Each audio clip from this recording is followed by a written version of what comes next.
Hello friends, once again welcome to SMG ಅಪ್ಡೇಟ್ಸ್ಗೆ. Friends, ಇವತ್ತಿನ ಮಾಹಿತಿ ಏನಂದರೆ ನೋಡಿ, ಪ್ರಸನ್ನ ಸರ್ನ KEಗೆ ಫುಲ್ ಇನ್ಚಾರ್ಜ್ ಆಗಿ ಟ್ರಾನ್ಸ್ಫರ್ ಮಾಡಿದ್ದಾರೆ. ಇದೊಂದು ಮಾಹಿತಿ ನೋಡೋಣ. ಮತ್ತು ಇನ್ನೊಂದು ಏನಂದರೆ ನೋಡಿ, ರಾಜ್ಯದಲ್ಲಿ CM ಬದಲಾವಣೆ ಸಾಧ್ಯತೆ ಇದೆ. ಸೊ ಈ ಬದಲಾವಣೆಯಿಂದ ನೇಮಕಾತಿ ಮೇಲೆ ಏನಾದರೂ ಪರಿಣಾಮ ಬೀರುತ್ತಾ ಅಂತೇಳಿ ನೋಡೋಣ. ಮತ್ತು ಅದರ ಜೊತೆಗೆ ನೋಡಿ, PC, VO ಮತ್ತು AOದು ಲೇಟೆಸ್ಟ್ ಅಪ್ಡೇಟ್ ನೋಡೋಣ, ಏನು ಮಾಹಿತಿ ಸಿಕ್ಕಿದೆ ಅಂತೇಳಿ. ಈ ಮೂರು ಮಾಹಿತಿನ ಈ ವಿಡಿಯೋದಲ್ಲಿ ಹೇಳ್ತೀನಿ. ಅದಕ್ಕಿಂತ ಮುಂಚೆ ಇನ್ನೂ ಯಾರೋ ಸಬ್ಸ್ಕ್ರೈಬ್ ಮಾಡದೆ ನೋಡ್ತಿದ್ರೆ ಸಬ್ಸ್ಕ್ರೈಬ್ ಮಾಡ್ಕೊಳ್ಳಿ, ಓಕೆನಾ. ನೋಡಿ, ಫಸ್ಟ್ ಒನ್ ಮೇನ್ಲಿ ಏನಂದರೆ ನೋಡಿ, ತುಂಬ ಇಂಪಾರ್ಟೆಂಟು, ಪ್ರಸನ್ನ ಸರ್ನ KE ಎಕ್ಸಿಕ್ಯೂಟಿವ್ ಡೈರೆಕ್ಟರ್ ಆಗಿ ಫುಲ್ ಇನ್ಚಾರ್ಜ್ ಆಗಿ ಟ್ರಾನ್ಸ್ಫರ್ ಮಾಡಿದ್ದಾರೆ. ನೀವು ಕೇಳ್ಬೋದು ಮುಂಚೆಯಿಂದನೂ ಪ್ರಸನ್ನ ಸರೇ ಇದ್ದಾರಂತೇಳಿ, ಬಟ್ ಏನಂದರೆ ನೋಡಿ, ಅಡಿಷ್ನಲ್ ಆಗಿ ಇದ್ದರು. ಅಡಿಷ್ನಲ್ ಎಕ್ಸಿಕ್ಯೂಟಿವ್ ಡೈರೆಕ್ಟರ್ ಆಗಿ ಯಾವುದಕ್ಕಿದ್ರು ಅಂದರೆ KEಗೆ ಇದ್ದರು. ಬಟ್ ಅವ್ರು ಮುಂಚೆ ಫುಲ್ ಇನ್ಚಾರ್ಜ್ ಯಾವುದಕ್ಕಿದ್ರು ಅಂದರೆ ಡಿಪಾರ್ಟ್ಮೆಂಟ್ ಆಫ್ ಅಗ್ರಿಕಲ್ಚರ್ ಮಾರ್ಕೆಟಿಂಗ್ಗೆ ಫುಲ್ ಇನ್ಚಾರ್ಜ್ ಇದ್ದರು. ಅಡಿಷ್ನಲ್ ಆಗಿ ಯಾವುದಕ್ಕಿದ್ರು ಅಂದರೆ KEಗೆ ಅಡಿಷ್ನಲ್ ಆಗಿ ಕೊಟ್ಟಿದ್ರು. ತುಂಬ ಜನ ತಲೆಯಲ್ಲಿ ಏನಿತ್ತು ಅಂದರೆ ಅಡಿಷ್ನಲ್ ಆಗಿ KEಗೆ ಕೊಟ್ಟಿದ್ದಾರೆ, ಮುಂದೊಂದು ದಿನದಲ್ಲಿ ಇದನ್ನು ತೆಗೆದು ಬಿಡ್ಬೋದು, ಈ ಥರ ಗೌರ್ಮೆಂಟ್ ಅವ್ರು ಪ್ಲ್ಯಾನ್ ಮಾಡಿದ್ದಾರೆ ಅಂತೇಳಿ ತುಂಬ ನ್ಯೂಸ್ನ ನೀವು ಕೇಳಿದ್ದೀರಾ. ಬಟ್ ನೋಡಿ, ಇವಾಗ ಏನು ಡಿಪಾರ್ಟ್ಮೆಂಟ್ ಆಫ್ ಅಗ್ರಿಕಲ್ಚರ್ ಮಾರ್ಕೆಟಿಂಗ್ಗೆ ಫುಲ್ ಇನ್ಚಾರ್ಜ್ ಇದ್ರಲ್ಲ, ಅಲ್ಲಿಂದ ಏನು ಮಾಡಿದ್ದಾರೆ ಅಂದರೆ ಇವಾಗ KEಗೆ ಫುಲ್ ಇನ್ಚಾರ್ಜ್ ಆಗಿ ಟ್ರಾನ್ಸ್ಫರ್ ಮಾಡಿದ್ದಾರೆ. ಇದೊಂದು ಗುಡ್ ನ್ಯೂಸ್ ಅಂತ ಹೇಳ್ಬೋದು. ಯಾಕಂದರೆ ಪ್ರಸನ್ನ ಸರ್ ನೀವು ವರ್ಕ್ ನೋಡಿರ್ಬೋದು ಯಾವ ರೀತಿ ಮಾಡ್ತಾರಂತೇಳಿ. ಸೊ KE ಕಡೆಯಿಂದ ಯಾವುದಾದ್ರೂ ನೋಟಿಫಿಕೇಷನ್ಗಳು ಆಗೋದಿದ್ದರೆ ತುಂಬ ಸ್ಪೀಡಾಗಿ ಮಾಡ್ತಾರೆ ಮತ್ತು ಎಕ್ಸಾಮ್ನೆಲ್ಲ ಟ್ರಾನ್ಸ್ಪರೆನ್ಸಿಯಿಂದ ಕಂಡಕ್ಟ್ ಮಾಡ್ತಾರೆ. ಸೊ ಅವರು KEಗೆ ಫುಲ್ ಇನ್ಚಾರ್ಜ್ ಆಗಿ ಬರಬೇಕಂತೇಳಿ ತುಂಬ ಜನ ಕೇಳ್ಕೊತಿದ್ರು. ಅದೇ ರೀತಿ ನೋಡಿ, KEಗೆ ಫುಲ್ ಇನ್ಚಾರ್ಜ್ ಆಗಿ ಬಂದಿದ್ದಾರೆ. ಮತ್ತು ನೋಡಿ, KEಗೆ ಫುಲ್ ಇನ್ಚಾರ್ಜ್ ಕೊಟ್ಟರೆ ಮುಗೀತು, ಎಲ್ಲ ಕೆಲಸನೂ ಬೇಗ ಬೇಗ ಮಾಡ್ತಾರೆ.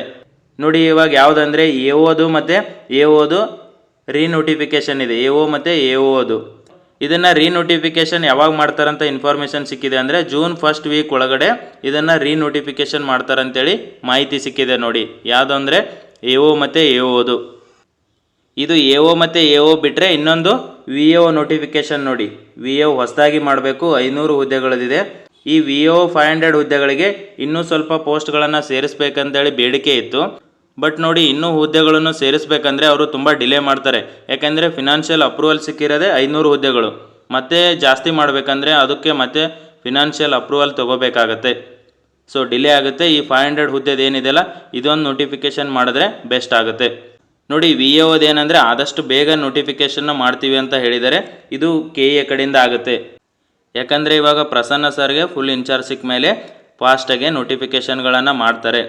ಸೊ ನೋಡಿ, ಯಾರು KEಗೆ ಅಂತ ಸ್ಟಡಿ ಮಾಡ್ತಿದ್ದೀರಲ್ಲ, KE ಎಕ್ಸಾಮ್ಸಲ್ಲಿ ಯಾವುದಂದರೆ VO ಮತ್ತು AOಗೆ ಇವಕ್ಕೆ ನೀವು ಕಂಟಿನ್ಯೂ ಸ್ಟಡಿ ಮಾಡ್ಬೋದು. ಯಾಕಂದರೆ ನೋಡಿ, AO ಮತ್ತು AOನ ಜೂನ್ ಫಸ್ಟ್ ವೀಕ್ ಒಳಗಡೆ ರೀನೋಟಿಫಿಕೇಷನ್ ಮಾಡ್ತೀವಿ ಅಂತ ಹೇಳಿದ್ದಾರೆ. ಜೂನ್ ಅಂದರೆ ನೋಡಿ, ನೆಕ್ಸ್ಟು ಜುಲೈಯಲ್ಲಿ ಎಕ್ಸಾಮ್ನ ಕಂಡಕ್ಟ್ ಮಾಡ್ತಾರೆ. ಜುಲೈ ಒಳಗಡೆ ಎಕ್ಸಾಮ್ ಕಂಡಕ್ಟ್ ಆಗುತ್ತೆ. ಆಲ್ರೆಡಿ ನೋಡಿ, AEದು ಬೇರೆ ಬೇರೆ ಡಿಪಾರ್ಟ್ಮೆಂಟದು ರೀನೋಟಿಫಿಕೇಷನ್ ಮಾಡಿದ್ದಾರೆ. ಅದನ್ನು ಆಲ್ಮೋಸ್ಟು ಜುಲೈಯಲ್ಲಿ ಎಕ್ಸಾಮ್ನ ಕಂಡಕ್ಟ್ ಮಾಡೋ ಚಾನ್ಸಸ್ ಇದೆ. ಸೊ ಯಾರು ಸ್ಟಡಿ ಮಾಡ್ತಿದ್ರಲ್ಲ, ಕಂಟಿನ್ಯೂ ಸ್ಟಡಿ ಮಾಡಿ. VOಗಂತೆ ಯಾರು ಪ್ರಿಪ್ರೇಷನ್ ಮಾಡ್ತಿದ್ರಲ್ಲ, ನೀವು ಕಂಟಿನ್ಯೂ ಸ್ಟಡಿ ಮಾಡಿ. 500 ಹುದ್ದೆಗಳದ್ದು ನೋಟಿಫಿಕೇಷನ್ ಆಗುತ್ತೆ, 100% ಆಗುತ್ತೆ. ಎಕ್ಸಾಕ್ಟಾಗಿ ಡೇಟ್ ಹೇಳೋಕ್ಕಾಗಲ್ಲ. ಆಲ್ಮೋಸ್ಟ್ ಜೂನಲ್ಲಿ ನೋಟಿಫಿಕೇಷನ್ ಆಗೋ ಚಾನ್ಸಸ್ ಇದೆ 500 ಹುದ್ದೆದು. ಇದು KE ಕಡೆಯಿಂದ ಆಗುತ್ತೆ. ನೀವು ಪ್ರೀವಿಯಸ್ ಏನು KE ಎಕ್ಸಾಮ್ ಕಂಡಕ್ಟ್ ಮಾಡಿರೋ ಕ್ವಶನ್ ಪೇಪರ್ಗಳಿದಾವಲ್ಲ, ಲಾಸ್ಟ್ ಇಯರು 2024ರಲ್ಲಿ VO 1000 ಪೋಸ್ಟ್ ಇದ್ದಿತ್ತು, ಆ ಕ್ವಶನ್ ಪೇಪರು ಮತ್ತು SD FD ಮಾಡಿದ್ದಾರೆ. ಮತ್ತು ಗ್ರೂಪ್ B ಕಂಡಕ್ಟ್ ಮಾಡಿದ್ದಾರೆ KE ಕಡೆಯಿಂದ, ಮತ್ತು PSI ಕಂಡಕ್ಟ್ ಮಾಡಿದ್ದಾರೆ. ಇವೆಲ್ಲ ಕ್ವಶನ್ ಪೇಪರ್ಗಳನ್ನು ಸಾಲ್ವ್ ಮಾಡಿದರೆ ಈ ಎಕ್ಸಾಮ್ಸ್ಗೆ ನಿಮಗೆ ತುಂಬ ಹೆಲ್ಪ್ ಆಗುತ್ತೆ. ಯಾಕಂದರೆ ತುಂಬ ಸ್ಟ್ಯಾಂಡರ್ಡ್ ಆಗಿರುತ್ತೆ KE ಕ್ವಶನ್ ಪೇಪರು. ನೀವು ನೋಡಿರ್ಬೋದು, ಗ್ರೂಪ್ C ಇದ್ದರೆ ಗ್ರೂಪ್ P ಲೆವೆಲ್ ಇರುತ್ತೆ. ಎಲ್ಲ ಕರೆಂಟ್ ಅಫೇರ್ಸು, ಮೆಂಟಲ್ ಎಬಿಲಿಟಿ ಮೇಲೆ ಜಾಸ್ತಿ ಫೋಕಸ್ ಮಾಡಿ ಕ್ವಶನ್ ಪೇಪರನ್ನು ತೆಗಿತಾರೆ. ನಾನು ಹೇಳಿದ್ದೀನಿ, ಕರೆಂಟ್ ಅಫೇರ್ಸು, ಮೆಂಟಲ್ ಎಬಿಲಿಟಿ ಮತ್ತು ಹಿಸ್ಟ್ರಿ ಮತ್ತು ಸೈನ್ಸ್, ಇವು 4 ಮೇಲೆ ಜಾಸ್ತಿ ಫೋಕಸ್ ಮಾಡಿ ಸ್ಟಡಿ ಮಾಡಿದ್ರೆ KE ಯಾವುದಾದ್ರೂ ಕಂಡಕ್ಟ್ ಮಾಡಿರೋ ಎಕ್ಸಾಮ್ಸಲ್ಲಿ ನೀವು ಕ್ಲಿಯರ್ ಮಾಡ್ಬೋದು. ಕೆಲವೊಂದು SD FD ಮತ್ತು ನಿಗಮ ಮಂಡಳಿಯಲ್ಲಿ ಕಾಲ್ಫರ್ ಮಾಡ್ತಾರೆ. ಬಟ್ ಬಿಗ್ ನೋಟಿಫಿಕೇಷನ್ KE ಕಡೆಯಿಂದ ಅಂದರೆ ಇದು 500 ಹುದ್ದೆದು VO ಸದ್ಯಕ್ಕಿರೋದು. ಇಷ್ಟು ಮಾಹಿತಿ ಇರೋದು. ಮತ್ತು ಅದರ ಜೊತೆಗೆ ನಿನ್ನೆ ಒಂದು ಹೇಳಿದ್ದೀನಿ, ಯಾವುದಂದರೆ PC ನೋಟಿಫಿಕೇಷನ್ದು. ಇದು ನೇಮಕಾತಿ ವಿಭಾಗದಿಂದನೇ ಮಾಹಿತಿ ಸಿಕ್ಕಿರೋದು.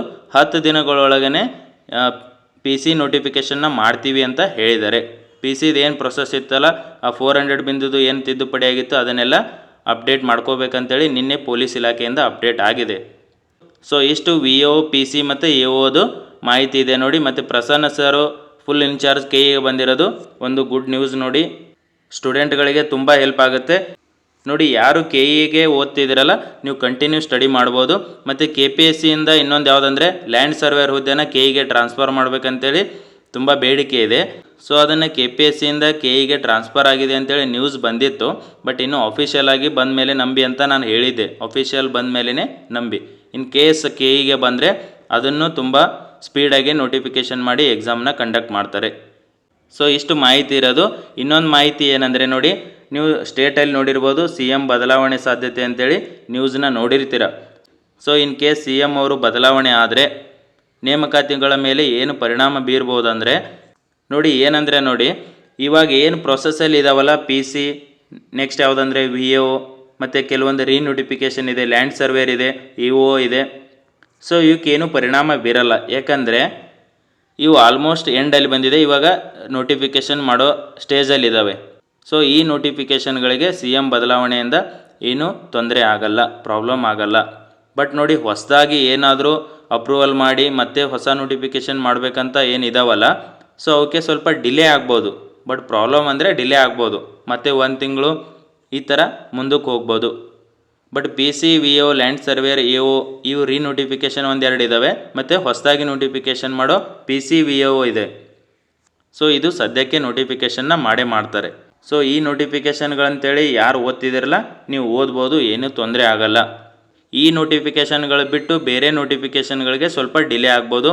ಯಾಕಂದರೆ ನೋಡಿ ಇವಾಗ ನಾನು ಏನು ಹೇಳಿದ್ದೀನಲ್ಲ, ಇವೇ ನೋಟಿಫಿಕೇಷನ್ಗಳನ್ನು ಮಾಡ್ತೀವಿ ಅಂತೇಳಿ 2 ಡೇಸ್ ಈ ಥರ 10 ಡೇಸ್ 1 ಮಂತ್ ಅಂತೇಳಿ ಹೇಳ್ಕೊಂಡು ಇಲ್ಲಿವರೆಗೂ ಬಂದಿದ್ದಾರೆ. ಇನ್ನು ಹೊಸ ನೋಟಿಫಿಕೇಷನ್ಗಳು ಆಗಬೇಕಂದ್ರೆ ಇವಾಗ ಸದ್ಯಕ್ಕೆ ಸಡನ್ನಾಗೆ ಸಿ ಎಮ್ ಅವ್ರು ಚೇಂಜ್ ಆದರೆ ಸ್ವಲ್ಪ ಡಿಲೇ ಆಗ್ಬೋದು ನೋಡಿ. ಫಸ್ಟ್ ಆಫ್ ಆಲ್ ಯಾವುದೇ ನೇಮಕಾತಿಗಳನ್ನೇ ಮಾಡ್ತಿಲ್ಲ ಅಂಥದ್ರಲ್ಲಿ ಮತ್ತೆ ಸಿ ಎಮ್ ಅವರು ಚೇಂಜ್ ಆದರೆ ಸ್ವಲ್ಪ ಹೊಸ ನೇಮಕಾತಿಗಳು ಯಾವುದಾದ್ರೂ ಅಪ್ರೂವಲ್ ಮಾಡಿ ನೋಟಿಫಿಕೇಷನ್ ಮಾಡೋದಿದ್ರೆ ಸ್ವಲ್ಪ ಡಿಲೇ ಆಗುತ್ತೆ. But P C, V O notification ಮಾತ್ರ ಆಗುತ್ತೆ. ಯಾರು ಗ್ರೂಪ್ ಸಿಗೆ ವಿ ಒ ಸ್ಟಡಿ ಮಾಡ್ತಿದ್ದೀರಲ್ಲ, ಗ್ರೂಪ್ ಸಿ ಸಿಲೆಬಸ್ನ ಕಂಟಿನ್ಯೂ ಮಾಡಿ, ಕರೆಕ್ಟಾಗಿ ನೋಡ್ಕೊಳ್ಳಿ, ಎಲ್ಲ ಸಿಲೆಬಸ್ನ ಕವರ್ ಮಾಡಿ. ಮತ್ತು ನೀವು ಪಿ ಸಿಗೆ ಓದ್ತಿದ್ರೆ ಜಿ ಕೆನ ಎಲ್ಲ ಕರೆಕ್ಟಾಗಿ ಓದ್ಕೊಂಡು ಎಲ್ಲ ಕವರ್ ಮಾಡಿ ಕಂಪ್ಲೀಟಾಗಿ ರಿವಿಷನ್ ಮಾಡ್ಕೊಳ್ಳಿ. ಮತ್ತು ಏನೇ ಫಿಸಿಕಲ್ ಇದೆಯಲ್ಲ ಅದನ್ನು ಪ್ರಾಕ್ಟೀಸ್ ಮಾಡಿ. ಸೊ ಇಷ್ಟು ನಾನು ಹೇಳೋದು. ಎ ಒ ಮತ್ತು ಎ ಒ ಏನಿದೆಯಲ್ಲ ಅದು 100% ಜೂನಲ್ಲಿ ರೀನೋಟಿಫಿಕೇಷನ್ ಆಗುತ್ತೆ. ಅದು ಆಲ್ಮೋಸ್ಟ್ ನೋಡಿ 100% ಅಂತಲೇ ಹೇಳ್ಬೋದು. ಜುಲೈ ಎಂಡ್ವರೆಗೂ ಎಕ್ಸಾಮ್ನ ಕಂಡಕ್ಟ್ ಮಾಡ್ಬೋದು. ಸೊ ಇಷ್ಟು ಮಾಹಿತಿ ಇರೋದು. ಯಾರು ಸ್ಟಡಿ ಮಾಡ್ತಿದ್ದೀರಲ್ಲ ಕಂಟಿನ್ಯೂ ಸ್ಟಡಿ ಮಾಡಿ. ಗ್ರೂಪ್ ಸಿ ಸಿಲೆಬಸ್ನ ತುಂಬ ಓದಿ, ಓಕೆನಾ. ಅದರಲ್ಲಿ ಕನ್ನಡ, ಕಂಪ್ಯೂಟರ್, ಇಂಗ್ಲೀಷ್ ಏನಿದೆಯಲ್ಲ ಅದನ್ನು ತುಂಬ ರಿವಿಷನ್ ಮಾಡಿ. ಯಾಕಂದರೆ ಹೈ ಸ್ಕೋರಿಂಗ್ ಪೇಪರ್ ಅದು. ಪೇಪರ್ 2 ಏನಿದೆಯಲ್ಲ ಅದು ಹೈ ಸ್ಕೋರು. ಯಾಕಂದರೆ ಅಲ್ಲಿ 3 ಸಬ್ಜೆಕ್ಟಿಂದನೇ 100 ಮಾರ್ಕ್ಸ್ ಸಿಗುತ್ತೆ.